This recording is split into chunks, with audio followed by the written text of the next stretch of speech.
नमस्कार, मी शुभांगी पंडित. स्वतेज न्यूज मराठीच्या बातमीपत्रात आपलं स्वागत आहे. तर पाहूया आजच्या काही ठळक घडामोडी. पुण्यात असा 5 ते 6 हजार शेतकऱ्यांचा जिल्हाधिकारी कार्यालयावर आसूड मोर्चा काढण्यात आला.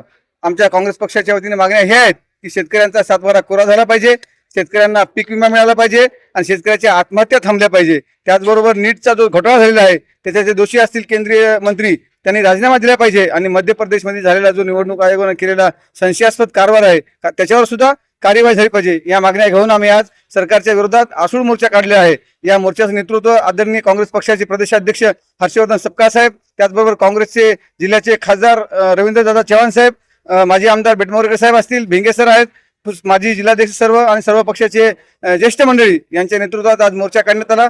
नांदेड जिल्ह्यामध्ये जो महाविकास आघाडीचा उमेदवार होता कृष्णा पाटील आष्टीकर, हा पक्षानं अधिकृतरित्या राज्यस्तरावरून घोषित केला होता आणि त्याचा आम्ही जिल्ह्याच्या काँग्रेसच्या वतीनं राजधर्म पाळत 17 तारखेला नाही तर 16 तारखेला आम्ही पक्षाचा आदेश काढला की महाविकास आघाडीच्या उमेदवाराला पाठिंबा द्यावा आणि मतदान होईपर्यंत कृष्णा पाटील आष्टीकर हे महाविकास आघाडीचे उमेदवार होते. नंतर त्यांनी काय केलं आम्हाला माहित नाही, पण इलेक्शन होईपर्यंत महाविकास आघाडीचे नाही काँग्रेसचे सगळे जेवढे मतदान पडले सगळे काँग्रेसचेच पडलेत असा आमचा दावा आहे. अर्धापूर मध्ये नगर परिषद अशोक चव्हाण सोबत गेलेले एक 10 ते 15 नगरसेवक होते जे आणि अवैध पण झाले. काही 23 नगरसेवक मतदानाचे अवैध झाले. काँग्रेस दुबळा झाला नाही. काँग्रेस जर दुबळा झाला असता तर इथली लोकसभेचे खासदार 2 वेळेस निवडून आले असते ना.